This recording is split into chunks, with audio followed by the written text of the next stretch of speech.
Hello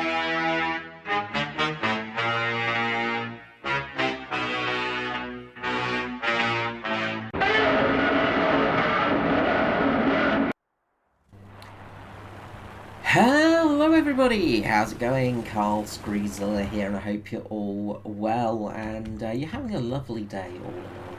And join me today in War Thunder for a little bit of a flight in the FC20, the CANSA f.c. twin-engined monoplane built in around about, well, designed in 1943, came into service about 1944. I think I said was built in 1943. Built in 1941, designed in 1941 by the Consistorio Aeronautica Navarrese S.A. Manufacturer, Fiat, just to be easy. Twin engine monoplane, two operators. You've got the pilot and the gunner.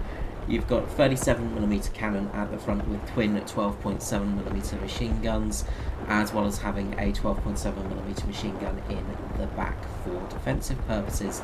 It was originally built as a reconnaissance plane and bomber, but was instead developed for ground attacking.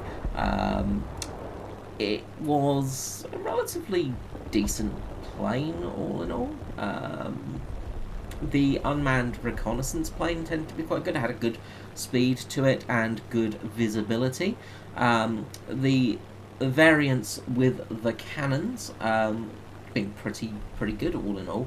As I said, it didn't really get tested much, as didn't really get to see too much action, as there weren't too many built, all in all, and it was a bit a bit late in the war for it to become a actual, a true threat.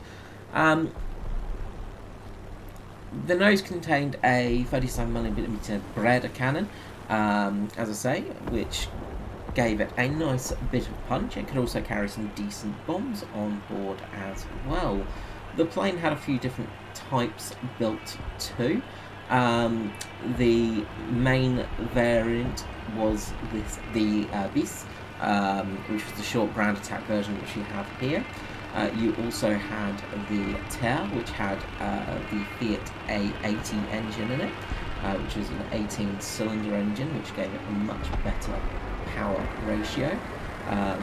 The original version didn't have a dorsal fin either, if I remember correctly. It was just a single, like a single standard tail too.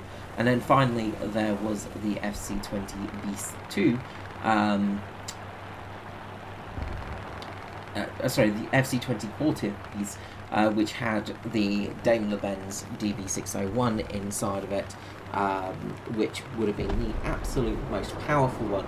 So right here, we're getting right into the action. We're fighting a few different planes. We're getting ahead on with an MS right here, and that 37mm, we've managed to do some damage, but we've got damage in return. The big issue with this plane is you don't really have much armour for the engine or your pilot. Hurricane here, we do some damage to the plane, but again, we don't get any fires, and we don't really do too much damage to the plane, which is really frustrating, and it's something I found in this plane. And the head on this plane is pretty bloody terrible.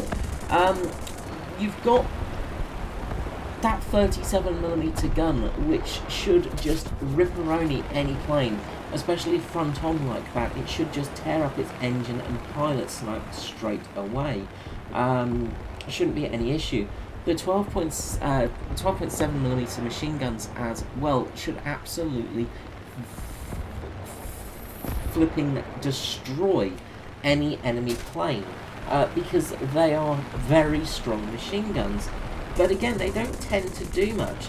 Got this Hurricane trying to come after us, and luckily our team managed to save us from that Hurricane and the other plane there that we went head on with as well, the French plane. Now, we have suffered some critical engine damage right now, and we are going down. We don't have much choice in this, unfortunately, but we are trying our best to sort of get the plane, muscle it down, trying to get over this tree line here. We're whipping the heck out of the plane, and I've seen an opportunity that we could possibly take.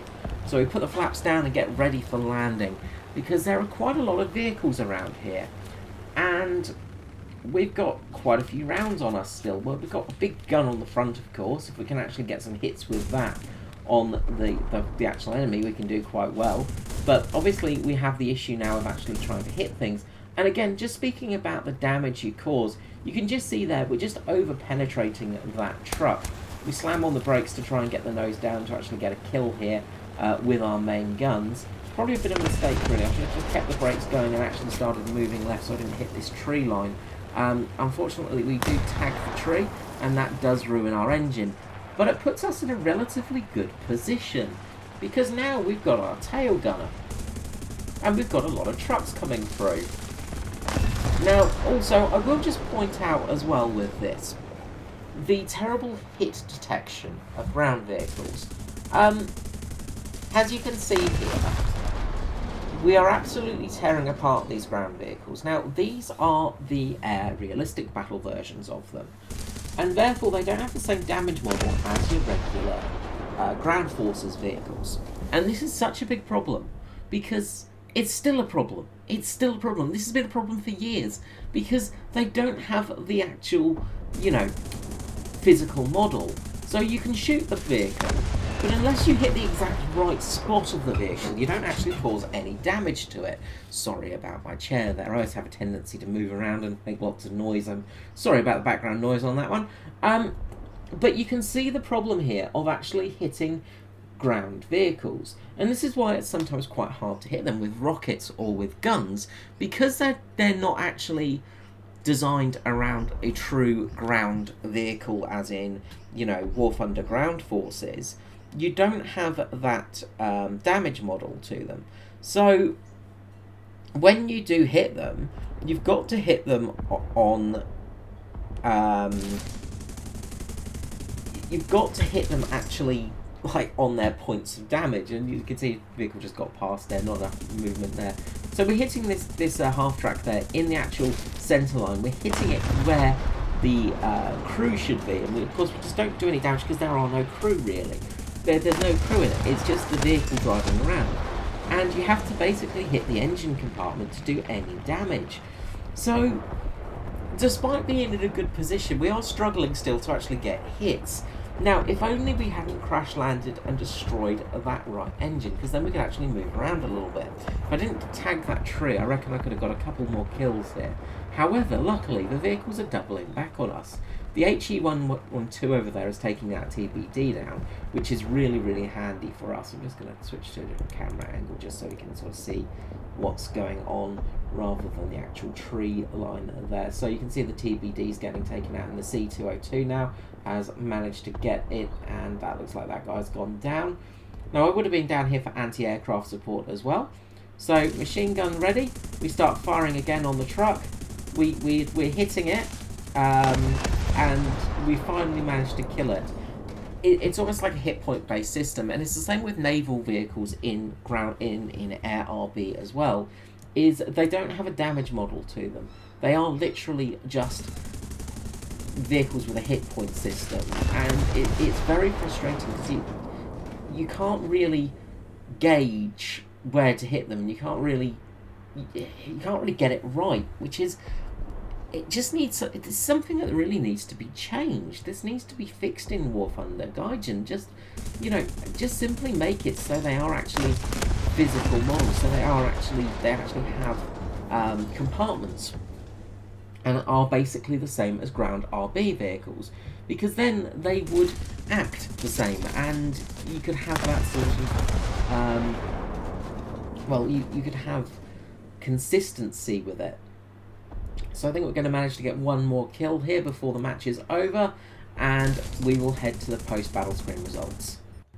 Okie dokie, so that's that match over and done with, and as you can see, not really much luck actually killing planes, especially head-on. That 37mm and the two 12.7mm sort of 50 cals don't really work that well in this plane, and I found head-on you really can't do much.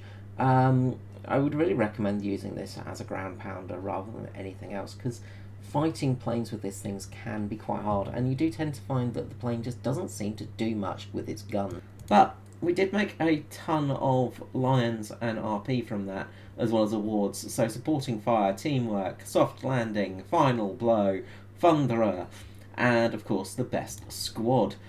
So pretty good in that. We ended up finishing third as well overall with all those vehicle kills.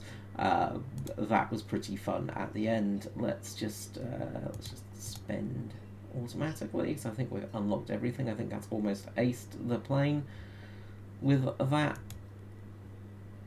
Yep, that's fully aced now at last. So yeah, as you can see, it wasn't aced at all. So plane wise, sorry, the 37mm, not 50mm. The 37mm, as I said, it doesn't tend to do much as you would expect. You've got quite a good amount of frontal armour on the plane, as well as some rear armour for the gunner, although you will find people come in at this angle and tend to kill your gunner quite often. So I have struggled in that respect with it. The armour isn't that thick as well, it's only 8mm, so you don't stop too many bullets, especially if you're fighting against things with 50 caliber machine guns. You've really got to go against the 7.7s. Not tested this out as a ground pounder yet. I've wanted to unlock it and get all the bits and bobs for it, of course. It is a very pretty plane, of course, and having that 37mm in the front as well does make it quite good. Penetration-wise, it's actually got some decent penetration for that 37mm, up to about 45, 50mm of penetration, depending on the angle of attack, of course. And so that should be pretty good for most ground targets at the BR. The actual offensive guns are 12.7s. I was using the air targets, AP, incendiaries, all incendiary rounds. And again, I just find it doesn't tend to do much. It just, this gun doesn't seem to catch anything on fire, which is really frustrating. It's almost a frustrating plane to fly. Of course, this is also the older version, which has the known Romeo engines, I'm pretty sure. The A74, sorry, the 14 cylinders. There is an A18 cylinder variant with an extra 200 odd horsepower. So hopefully we get that version come in, because that will be a much better plane to fly. But overall, not too bad. Alright, I hope you enjoyed this video, and if you have, give us a like, give us a channel subscribe as well, because would like some more subscribers at the end of the day. If you like content on motorsport, military history and things like that, then this is the channel for you for sure. And yes, I'm getting a bit more back into War Thunder, and it's getting summer, so all the birds are going to be squawking as well. Alright guys, until next time, this is me, Carl Screezilla, wishing you all the best. Bye bye.